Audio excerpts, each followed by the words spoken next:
of the darkness, out of the night, has the black woman crawled to the dawn of the light. A beast of burden with soul and brains, she has come through sorrow and pain and woe. And the cry of her heart is to know, to know.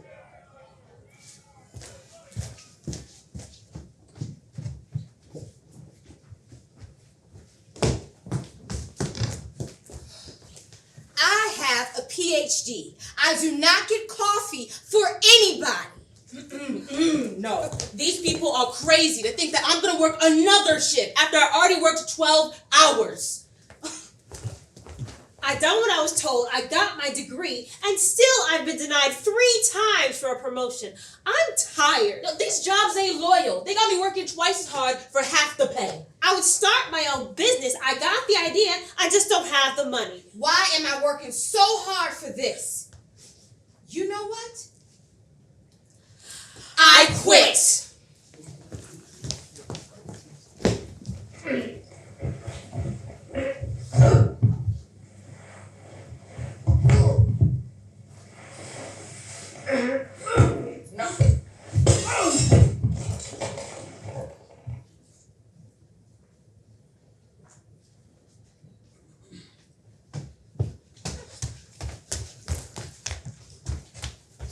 All units, sounds of a man in distress at 143 Liberty Way, PMP Media Offices. 143 Liberty Way, PMP Media Offices. A possible assailant in a white hoodie was just seen fleeing the parking lot. All units proceed with caution.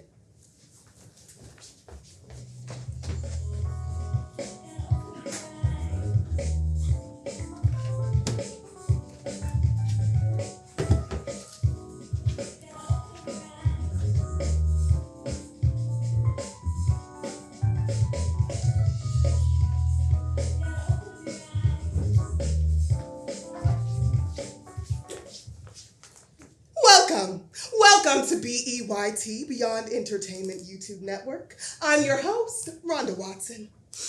On this Saturday edition of BEYT, we're excited to bring a new segment just in time for the end of Black History Month and the start of Women's History Month called Go Ahead Black Woman! Woo! Back in the dark ages of 2020, during the worldwide pandemic, the American workplace experienced the Great Resignation. That's when the world shut down and everyone had a chance to open up their eyes and consider how they were being treated on the job. I did some research and found Black women were the most likely to consider escaping their employ, but couldn't afford to leave. So they sucked it up and stayed, some in very toxic environments. Then came the Wait, 2022. That's where, wait a minute. That's where those who couldn't afford to leave their job did the bare minimum to stay employed. Now, there's a little data on those numbers, but basically, who's gonna say I'm gonna do the least on my job to keep a check? But one can infer that Black women had a high number in that category too. So during this special time of year, when American minorities are celebrated, we will feature up-and-coming stars who not only kept their jobs, but excelled. Go ahead, Black woman! Oh! We start with a real marketing genius from right here in the boogie down Bronx, Tamika L. Johnson out of Parkchester. You may not know her name, but you have definitely seen her work. Can anybody remember the chicky pie craze last summer? And you thought it was just the algorithm. I told you, we go deep here at BEYT. Tamika is joining us from her corner office over the phone. How you doing, Tamika? I'm sorry you couldn't be here. Rhonda. Oh, girl, I'm sorry too. Last minute business trip far away from the office. It's great to be featured on the show. It's a big deal nowadays to cover Black history, but to cover Black women's history, that takes a lot of courage. Thank you. That means a lot. But don't be humble. Not with all that chicky pie craze. I'm sure they got a corner office waiting for you. Cornered in the office. What'd you say? Corner office, not yet. Before the Chicky Pie deal, my division lost our VP, Mr. Travis Tooley. He was one of the founders of the company I worked for, P&P Media. Mr. Tooley, he was a real goat. He looked out for people like me.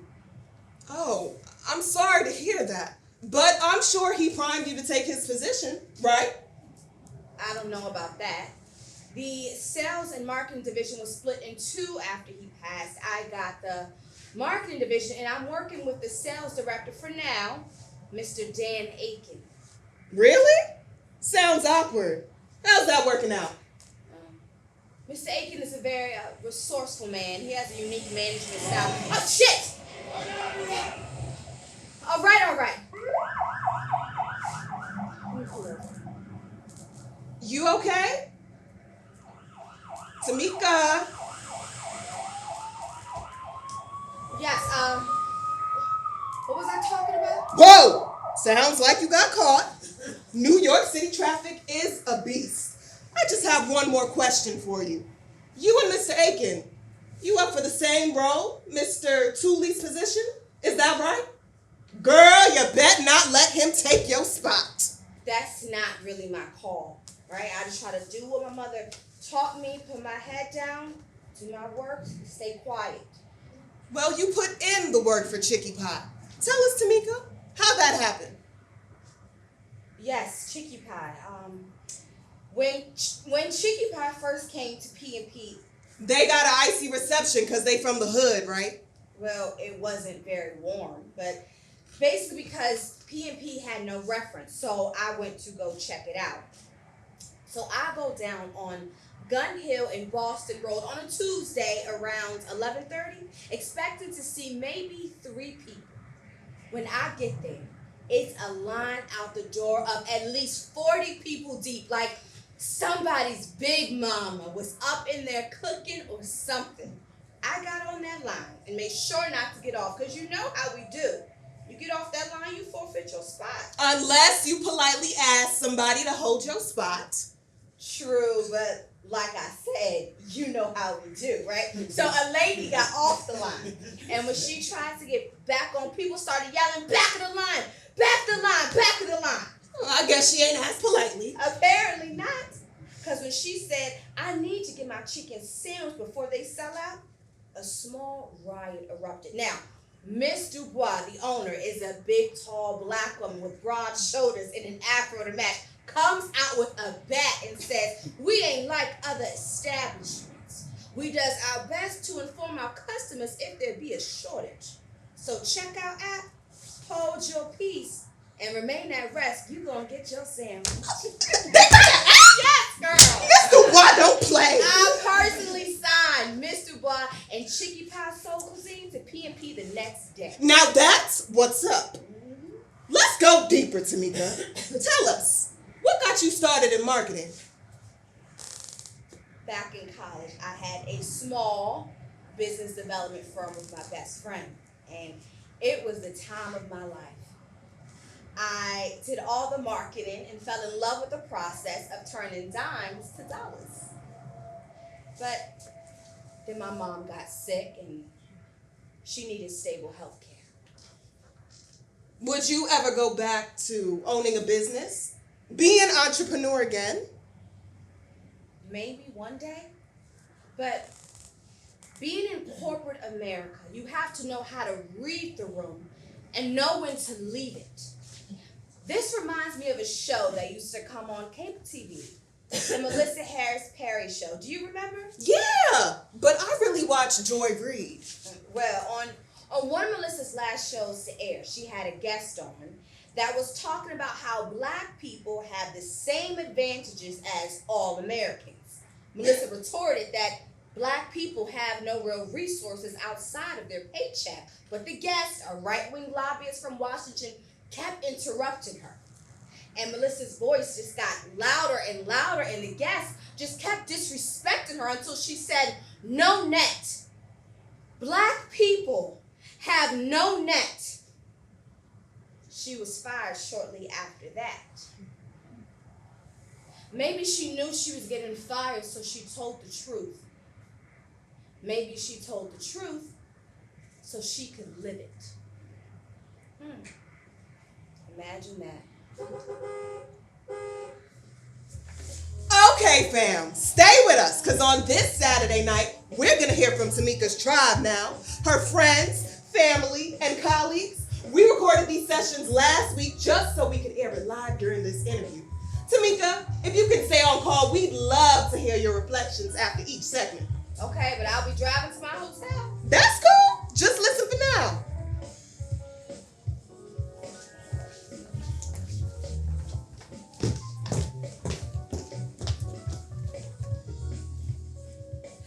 Hi, my name is Michelle Imani Cooper, but my professional name is Shelly Cooper.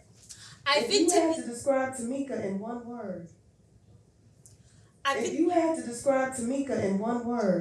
what would that be? If I had to describe Tamika in one word, it would be the truth. Period. She is the truth and the best teacher I've ever had. Even though she's not a teacher, but I mean, she shows me things. So yeah, she's the best teacher I've ever had. And a great boss too. Working with Miss T is a real job. You call her Miss T?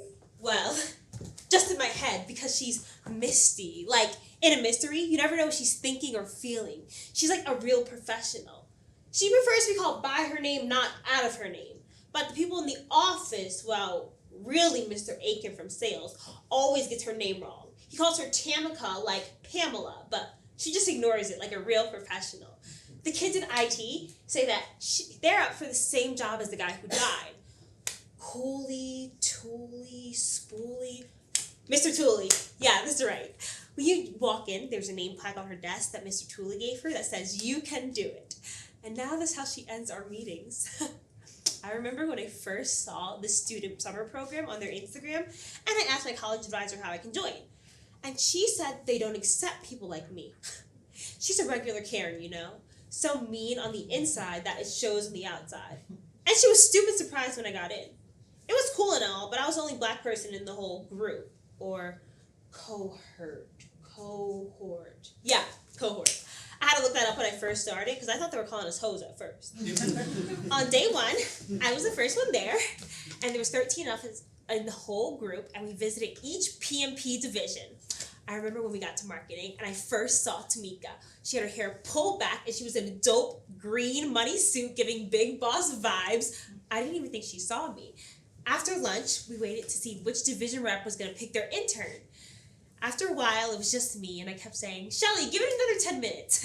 You made the lady in accounting laugh. Maybe she'll come by and pick you." And after a while, I figured maybe my college advisor was right. And when I turned to leave, Miss Tamika appeared out of nowhere. Poof! And she said I would be working with her directly, and that's why she's the truth. Period.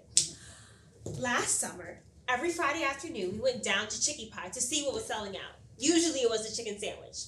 All summer long, we put in the work and watched Chicky Pie blow up. But Miss Tamika got the fame and Mr. Aiken got the bag. Word got out that he said that Miss Tamika was going to make him a millionaire. The kids in IT said that he was reading her Chicky Pie emails. When I told her, she said, "I'll take care of it." But next thing I know, he was calling her Tammy J, Tammy J. The look on her face, if she had a knife, she would have thrown it. Like my grandma would say, there's only one head nigga in charge. And on that campaign, Tamika was it. Sorry, I need to interrupt here. Let me explain. Shelly is just learning how to operate in corporate America, so it's important to take her words with a small grain of salt. Sorry to interrupt. Continue. Before Tamika, when somebody would ask me what I want to do when I grow up, I would say, "I don't know, I can't see that far." But now, it's like she shows me things. I could be a teacher, a boss. It's just, she's the only one in the whole company. She'd just be taking it. And I don't know if I can do that. Period. Shelly is so smart, loyal, talented. She deserves more than just a seat at the table. With the right environment, I have no doubt she'll learn how to build her own table.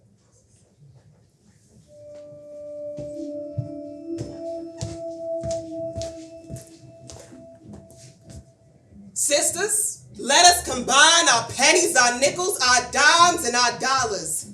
Let us provide employment for our girls. Let us save them from the snares of poverty and idleness. Let us provide our girls with means of livelihood.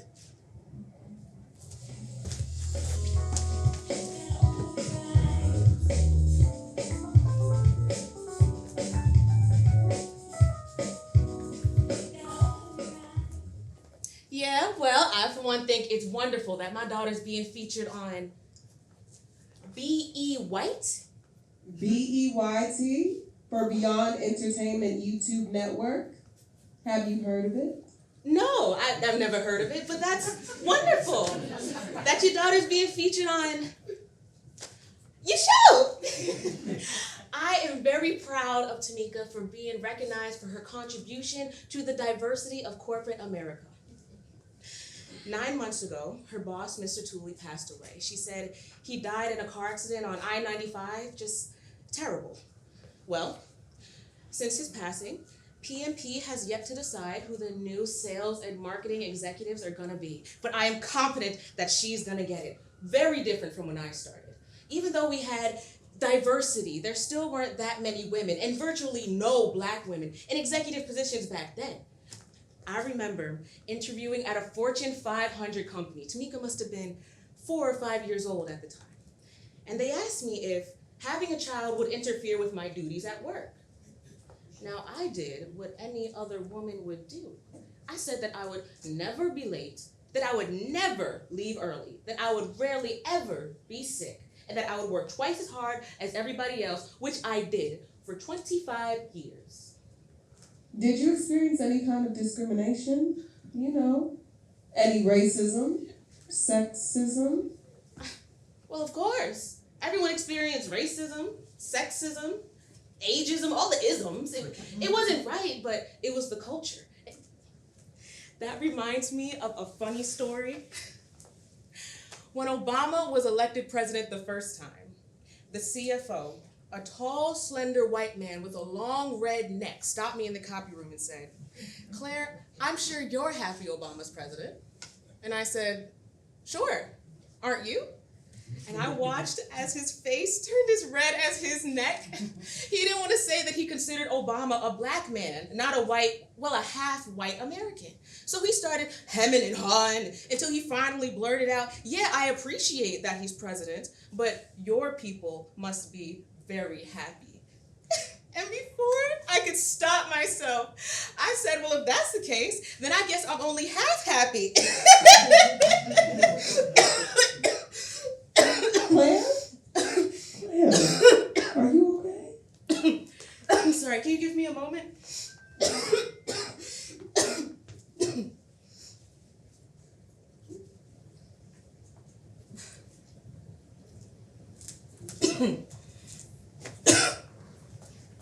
Comes on so sudden sometimes. Doctor says we'll go away, but it's been a long recovery. I think of all the things that I've taught Tamika, how to cook, how to clean, how to be strong, how to carry the weight of it all, I wish I could change that. Tamika seems like she was always focused. I imagine she was a great student.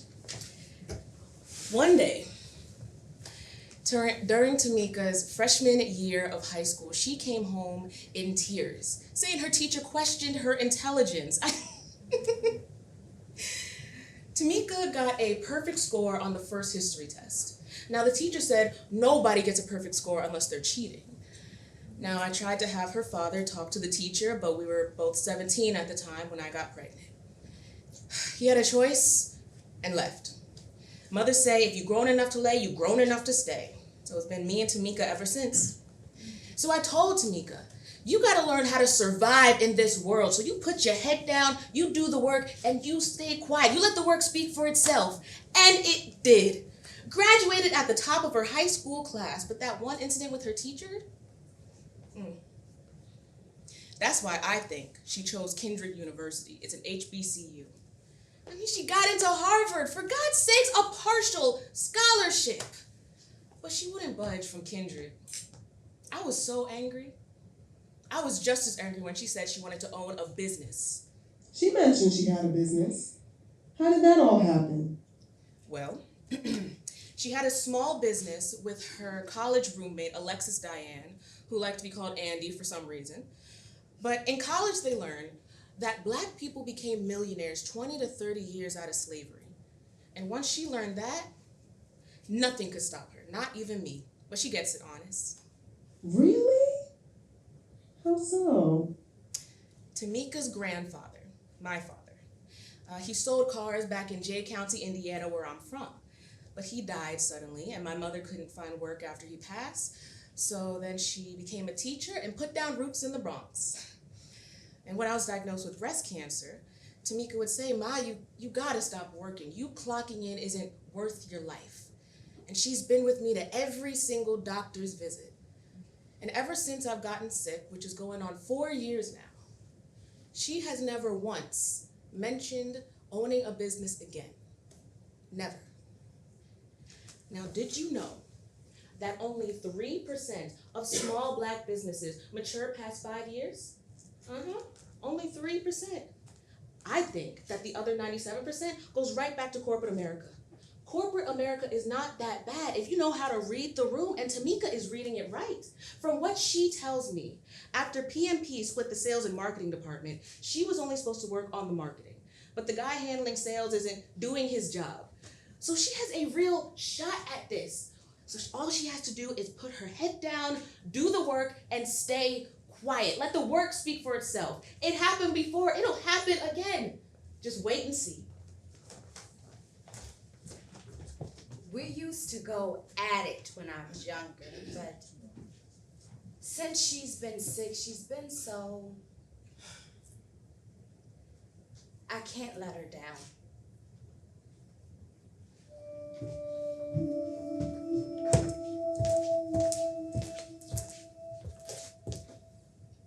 While I applaud the girl for her willingness to do honest work in order to be a self-supporting and to help the mother and father who have toiled for her, yet I tremble lest she should slip and fall victim to some white man's lust, who by seductive and pleasant words backed by his money has caused the ruin of many a girl.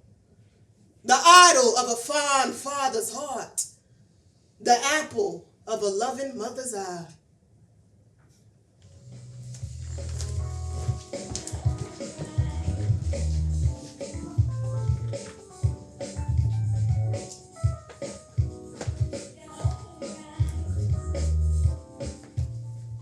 Okay, but tell Miss Flowers she needs to know her numbers before she gets in the show.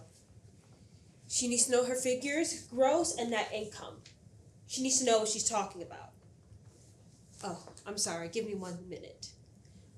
Listen, I gotta go. 10 minutes, and I'll call you right back. I'm sorry. We have a client who's ready for Series A investing. Series A investing is for startups who prove and show that they can generate income, make bank. To take a client to a Series A investing shows that businesses in our neighborhood can flourish if given the opportunity to bloom. Oh, I'm sorry. I started talking before I introduced myself. I'll just start from the beginning. No problem. Let's start with your name. Hi, I'm Alexis Diane Watkins, but you can call me Andy. How did you meet Tamika? I met Kamika at Kendrick University in Virginia. We even started a business together. It blows my mind that Black women are the largest and fastest growing group of entrepreneurs in this country, yet only 3% of us grow past 5 years. That's why I encourage our clients to buy and invest in existing businesses. Our motto is buy what you know and watch it grow from dimes to dollars. Oh, I'm sorry, let me put this away. That's dope. Where did the name come from? Dimes to dollars? Oh, it's a twist on a Maggie L. Walker speech. Maggie L. Walker, the banker, not the beautician, provided services for the community for a profit. $1 million business in the early 1900s? Shoot. Once Tamika and I found this out, we were all in. We started our senior year. We provided services for the community and provided speeches at our local church, stoking the fire of entrepreneurship. Tamika would recite parts of Maggie L. Walker's speeches before our presentation. Once Claire found out about our business, she drove all the way from the Bronx to Virginia. I'll never forget the look on Claire's face as she burst through the rectory doors looking like a Medea on fire. At the turn of the century, Maggie L. Walker said in her Race and Unity speech, when we realize that our family, the Negro race, is spending more than $250,000 every week in these Twin Cities and spending that money with people who will not recognize us as citizens, will not employ our fathers or our mothers, will not give our sisters or our brothers the slightest chance to be benefited by this living stream of water, we are going to see if we can try and turn the course of that almighty stream of dollar and see if we can till our own barren lands, feed our own hungry, clothe our own naked. Friends, Maggie L. Walker spoke these words almost 100 years ago. Today, our spending power is over $1 trillion a year. Let's build and dip into what's already ours. After the presentation, I could overhear Claire talking to Tamika. Well, everyone could overhear because after a while, Claire was yelling her face off. What are you doing? What do you think you are doing? They kill people for talking like that, Tamika. Like what? When MLK said that we coming to get our check, they killed him. But Mom. No, Tamika. You will stop working at this place immediately. I did not spend my money, over $40,000 a year, on your college education just for you to help the community. And to suggest that they can build a business just because they can dream it is irresponsible. I didn't say it was easy, and this is my life. I'm the happiest, most fulfilled, helping people build their businesses and their dreams, and you can't stop me. Not now. I had mad respect for Tamika after that. To even attempt to stay with DTD was an act of courage. But after a few years, things in Virginia got real quick. It was around 2016 that things started to become dangerous for Black people all around the country. And Claire was afraid for Tamika and begged her to come back to New York. And honestly, I was ready to move too. After 5 years of business, D2D was just breaking even, and my dad died. And it was just too much. So we closed. My dad used to say, you only have one life. Whatever your hands find to do it with all of your might. After a while, I was ready to reopen. But Tamika wanted to find a way to make it more stable. And then her mom got sick, and that's when she started at PMP. Maybe she got used to the money. Golden handcuffs, you know. After my dad died, I worked at corporate America and was one of few. It's good money, don't get me wrong, but I've never felt like such an outsider. I was so naive. In all those corporate meetings, they called everybody's name except for mine.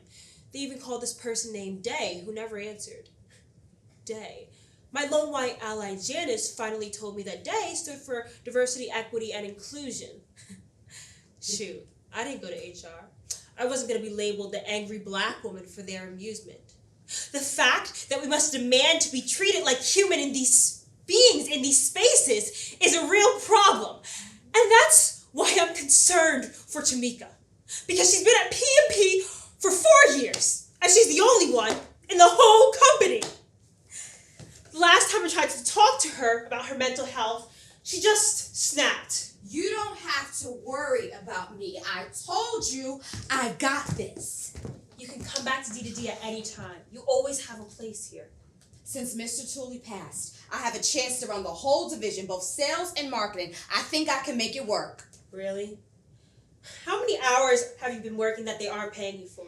How many of your ideas have they already picked off as their own? I told you I got this. Besides, that new dude they got running sales is a real good old boy, narcissist at that. They're going to see right through him. Sis, if it's a competition between you and him, you know how it's going to go down. Why are you doing this? Contorting yourself for them? Is it healthcare for your mom? Money? I can give you that. I don't need your money. Come back. We can do this together, just like Maggie Walker did. Community, service, then profit, remember? Yeah, well, even she had to find a way around the system. Yeah, but she didn't do it alone. She had a whole office full of black women working for her, with her. And you're the only one in the whole company, and... Wait a minute. When did you start wearing lace fronts? I thought you were Team Natural. Girl. Girl. Girl. Girl. Well, You bet not. girl, I told you not to let them touch your crown. it was just once. Besides, that white girl in accounting said she'd never seen a black person before. I'm just trying to look the part. After I meet with the board... You don't have to change yourself for them. And why you gotta be the company pet anyway? That's not funny, Andy. Ain't nobody laughing, Mika. You don't let nobody punk you. Why are you letting it now? You need to stop playing and come back to D where you're respected. You don't. You wouldn't understand. I would if you would tell me what's up.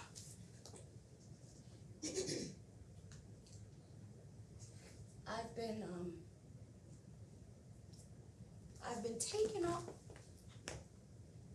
No. Sorry, I gotta go. And that was the last time I spoke to her. I don't think P&P knows what they have in Tamika L. Johnson. Talented, dedicated, brilliant. Oh, I'm sorry. I really have to go. Why don't you ask one of her former D2D clients about her? They all loved her. One word to describe Tamika L. Johnson. Brave. To have stayed in corporate America for that long is nothing short of brave.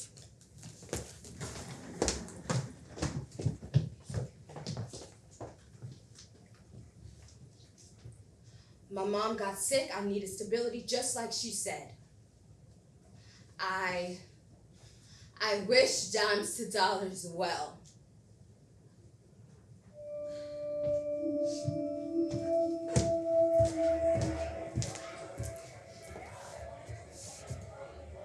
When we consider the pit from which we were dug, the rock from whence we were hewn, the accursed heritage of our slavery, which broke down every barrier in the homes of our women and left them to the lusts of the men who owned them.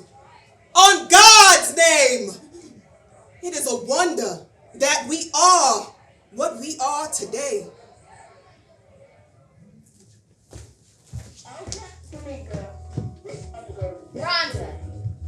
Rhonda, I think you're breaking up. Can you hear me? Oh. I must be out of range. Hope it worked. Where were you Saturday at 7 p.m.?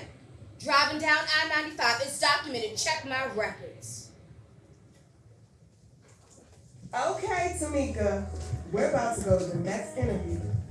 This person knew you from way back in the day. Your very first New York client. Yep, Mrs. Flowers. Oh. You say this is for our YouTube show? Well, ain't that cool? I always love to give Tamika her flowers. See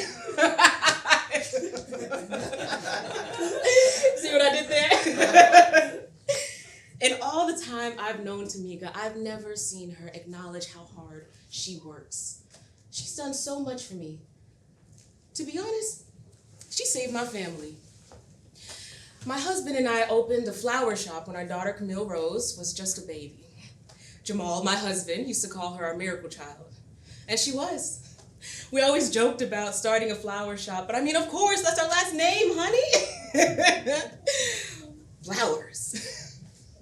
And when Tamika and Andy came through the neighborhood asking door to door if anyone wanted to start a business, we took it as a sign. So our shop was a little hole in the wall off Westchester Avenue. Jamal loved it. I didn't. Too much activity. And even though we kept a handgun in the shop, Jamal insisted Westchester Avenue near the 6th train. He said, we'll catch people coming off the train. They won't be able to resist what we got. And he was right. But after 10 years, the neighborhood got desperate. And when good people become desperate,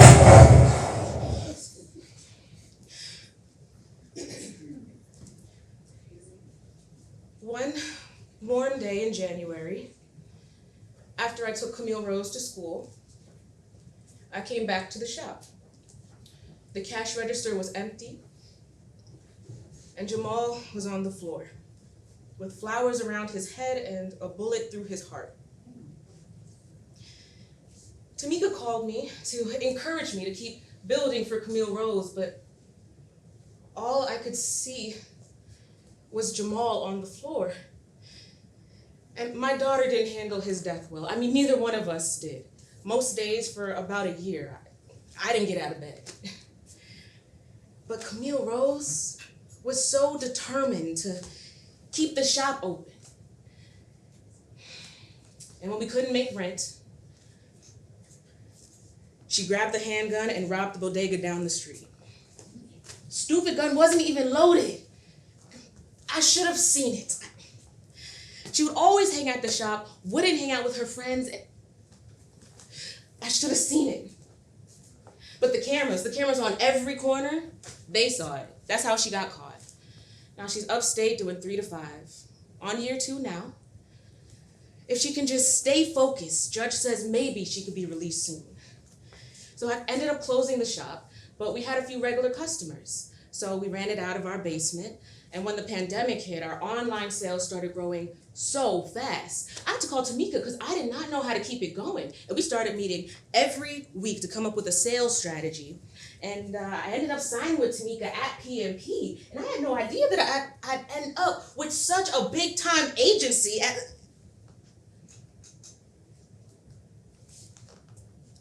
But I needed a solid sales strategy.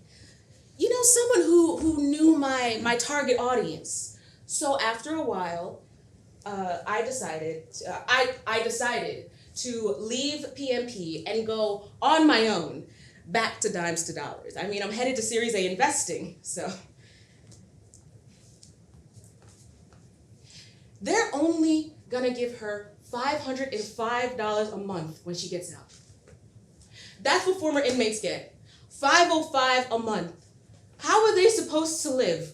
Can't pay rent, can't buy food. Desperate situations make people do desperate things, which puts them back in.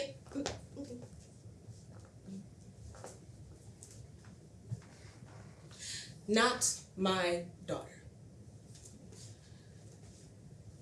Tamika taught me that during slavery, free Black people would buy slaves from the South, use their own money to buy them back their freedom. Now, I admit, I didn't think Black history mattered all that much. But my daughter is living it right now. And if I can buy her back, I'm desperate to try.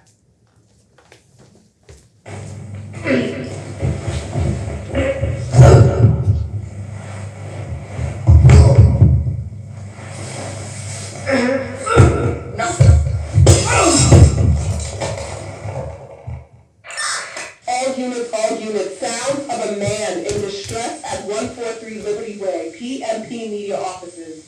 143 Liberty Way, PMP Media Offices. A possible assailant in a white hoodie was just seen fleeing the parking lot.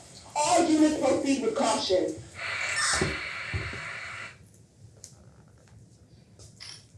You have one unheard message. Ma. Hi, honey. I haven't heard from you all evening. Is everything okay? Okay, remember, I go to the doctor's tomorrow. If you can't take me, I'll just Uber. Okay, call me back. I'm worried about you.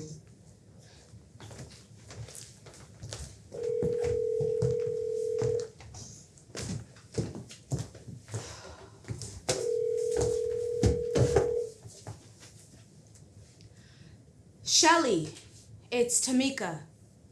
Hi, Tamika. Are you in the office on a Saturday night? No, I'm on a business trip. The Philadelphia account? Oh. Yo, did you hear what happened to Mr. Aiken? No, what? I heard from the kids in accounting that he got his. What do you mean? He's in the hospital. What you mean hospital? Yeah, the security guards found him in the lobby. They think he got robbed or something. He was beaten up really bad. He's in a coma. In a coma? Oh my God, help me. No, I mean, help him. Yeah, he's gonna need help. He's in a coma. Shelly, I need your help on a personal matter. My mother needs a lift to and from her doctor's appointment in the morning. Sure, no doubt.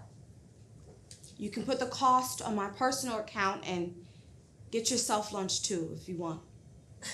Thanks, Miss Tamika.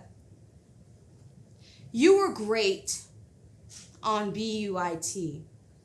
Thank you, Shelly. No doubt. I understood the assignment.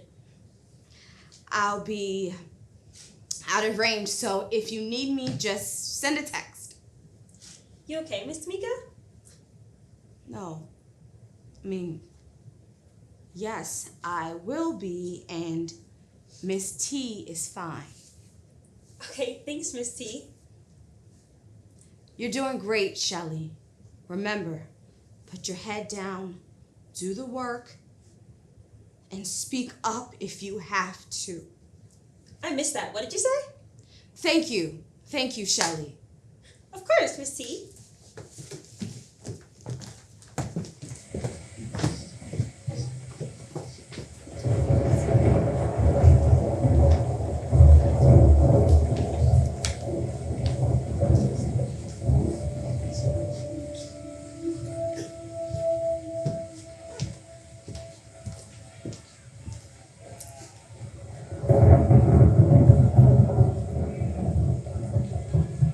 Cry aloud and spare not. Cry aloud, I say spare not.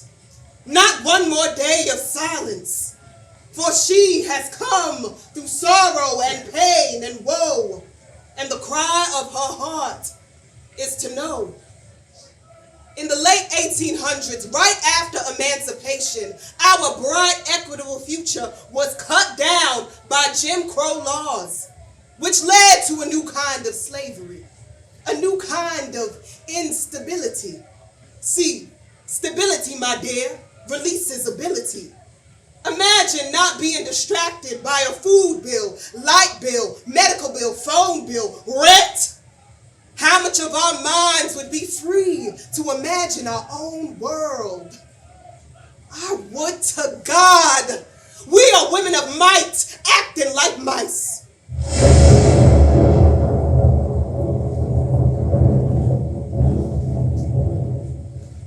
I knew women like you, Tamika, overworked, demoralized, violated, some raped and beaten half to death. The question is, why stay in such conditions? History, my dear, a terrifying history they dared not speak, though it ran through their veins and rested in their bones. People thought I loved money because I had so much of it. Maggie L. Walker, one of the first black millionaires in American history, they said. Money could not protect me from racism and hate, but ever since I was a little girl, I believed it would help me build my world. When I was a young child, mother married stepfather, a black businessman who, through his ability, built his own world. We were stable until he was murdered. With little options, mother became a laundress. You see, I was not born with a silver spoon in my mouth, but rather a wash basket on my head. Tamika, there were times I was afraid, but moments of fright did not deter my resolve to build. I linked arms with women, from the elite to the poor, because we refused to settle for the terror history had provided. History is running through your veins. History you do not understand, yet you knew it when you swung that block over his head. You knew it as clear as day when he fell to the floor. No amount of fear prevented you from your determination. Let not fear deter you any longer. Cry aloud and spare not.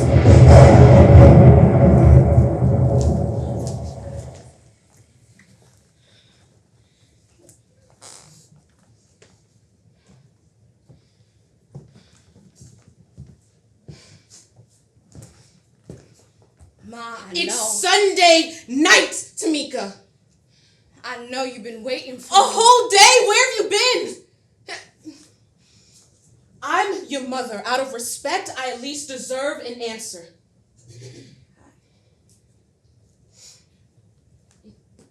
Ma, let me explain. Because you're right. You do deserve to know the truth. And so do I. Now, what does that mean? I'm not the one who disappeared for a whole day. You've been hiding a part of your life for my whole life. Remember when I was a kid, I'd ask you about your childhood and you'd say, We are from Jay County, Indiana. Your grandfather passed away and then we moved to New York. Your grandmother became a teacher and we put down roots in the Bronx. but you never talked about your childhood. What you experienced in the Midwest or why you left. Tamika, that's not important right now. But it is. Last night I had a dream. Why is that relevant? A dream about Maggie Walker. Oh, here we go. In it, she said a history is running through my veins, a terrifying history that I don't understand. Well, what do you want to know, Tamika? What about my childhood fascinates you so much? I don't know what I don't know. So I don't even know what to ask you.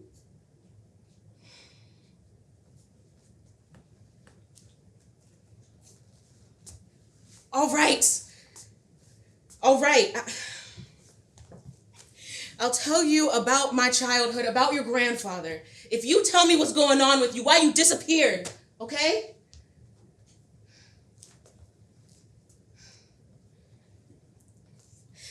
In the late 60s, your grandfather sold cars to black folks in the neighborhood.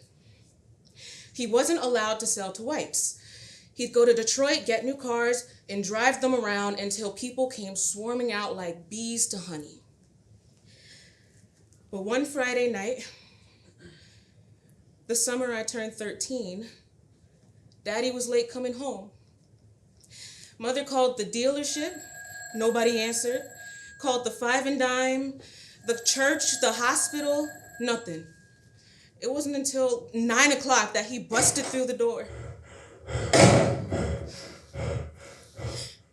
And there he was, beat up. His best suit muddied and torn from the shoulder.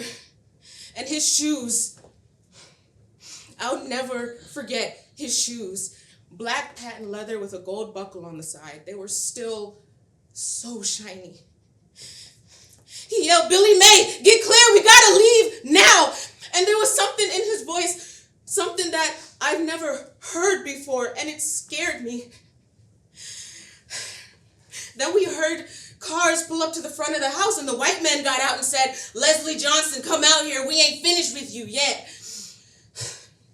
And I'd never, ever in my life seen my daddy cry. But in that moment, he turned to me sobbing and said, "Never forget how much I love you and your mommy.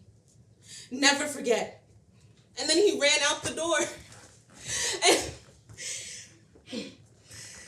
Mother cried out for him, Leslie, no." And she spent the rest of the night waiting for him and spent the rest of the summer hoping that he'd come home.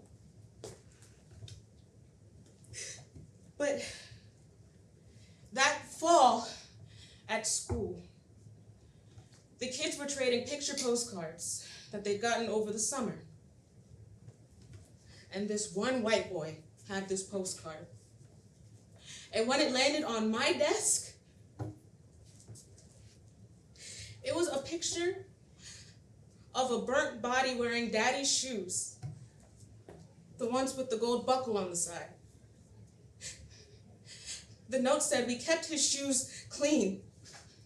And I couldn't breathe. I couldn't see. I woke up in the nurse's office and Mother was there. On the way home, she said, I don't care if it was me on that postcard. You keep yourself safe. You do your work, you put your head down, and you stay quiet. You don't make too much noise. Look what happened to your father. All that talk about Maggie Walker, she lost her stepfather to violence too. So the best you can do is, yes, put your head down, do the work, and stay quiet. So you're going to go back in there tomorrow and clear this mess up. Even if it was Aiken's fault, you keep yourself safe. Do you hear me? You keep yourself safe. Good morning. Thank you for allowing me to speak before the board of directors to give an update of my work with sales director Mr. Dan Aiken, who I heard may have been assaulted. That's terrible, just terrible. I think it's important to provide a picture of Mr. Aiken's management approach, that is, if he's being considered for Mr. Tooley's position. Regarding the accounts requiring collaboration, which are all of the accounts, these are the conditions I'm left with. I asked Mr. Aiken to provide a sales goal. He refuses to provide one. I take a guess, which leads to success, and Mr. Aiken gets the win. This was a huge shift for Mr. Tooley. He taught me to look for marketing trends and work hard to lead it. Chicky Pie was one of those accounts. Chicky Pie was of no interest to Mr. Aiken. He said that kind of business in that kind of neighborhood isn't worthy of P&P's efforts and did not provide any sales support. So I signed Chicky Pie as a private client, developing it using P&P's resources. After their sales increased to keep costs low, I suggest they move to an outside firm. Mr. Aiken then began to request my email and phone records, which, by the way, only direct managers can access employees' communications. And he discovered that Chicky Pie was moving to my former business, Dimes to Dollars. Citing the conflict of interest, he blackmailed me into giving him my commission and keeping Chicky Pie at P&P. In the interest of the client, I complied, but that only intensified his harassment. Last Saturday, I came into my office and found Mr. Aiken sitting in my chair. He said, "Give me what I want, Tammy J." I said, "What else do you want? You took my money, my clients tried to change my name. What else do you want?" And he just looked at me as beads of sweat fell from his forehead. I turned to leave, but he was too fast and blocked the door. I ran back to my desk to call security, but that office phone was dead. That's when he grabbed me from behind and I started wailing on him. And as I lifted the solid brass nameplate over his head, he looked terrified. Next thing I heard was a crack, him screaming in pain, and I left before security came. I do the work, I put my head down, I stay focused, I do the work so I shouldn't have to. Wait,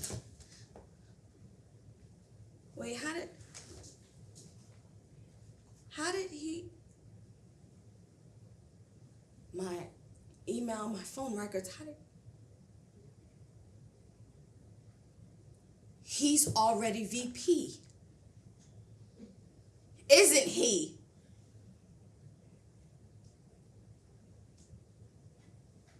So you already know. Chicky Pie, my private accounts, you already know.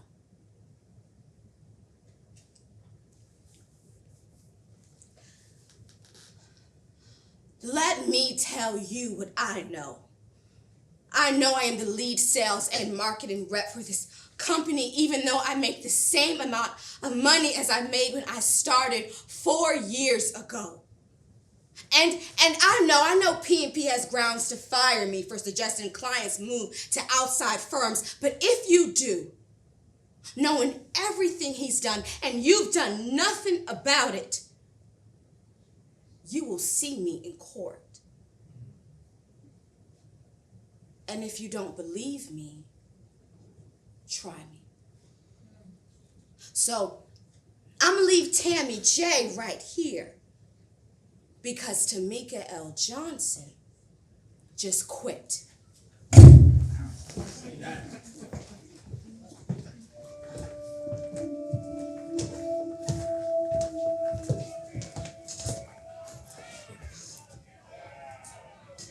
Out of the darkness, out of the night, has the black woman crawled to the dawn of the light. A beast of burden with soul and brains. She has come through sorrow and pain and woe. And the cry of her heart is to know. To know